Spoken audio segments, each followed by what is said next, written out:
Chaque année, les habitants de la métropole payent une taxe pour l'enlèvement et le traitement des ordures ménagères, la TEOM.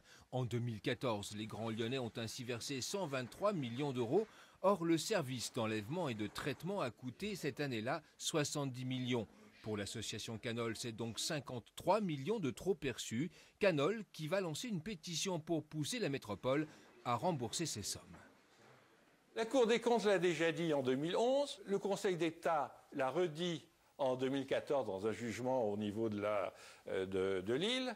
Eh bien, il n'y a aucune raison, si vous voulez, qu'on n'applique pas la jurisprudence. La jurisprudence, il dit que la taxe doit exclusivement couvrir le coût du service collecte et traitement.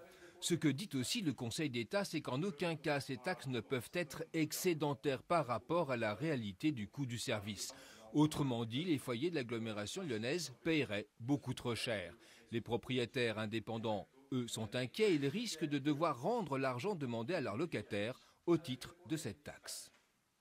D'après les études et les calculs qu'ont fait la Canol avec qui nous avons travaillé, c'est de l'ordre d'une centaine d'euros par an. Donc nous demandons simplement le remboursement de ces sommes ou alors un avoir pour les années futures, de façon à essayer de revenir à des quotas et des quantums qui soient plus en accord avec le service rendu. Depuis 2011, Canol évalue à plus de 200 millions d'euros l'excédent payé par les contribuables grands lyonnais. Aujourd'hui, à la métropole, personne n'était disponible pour répondre à nos questions.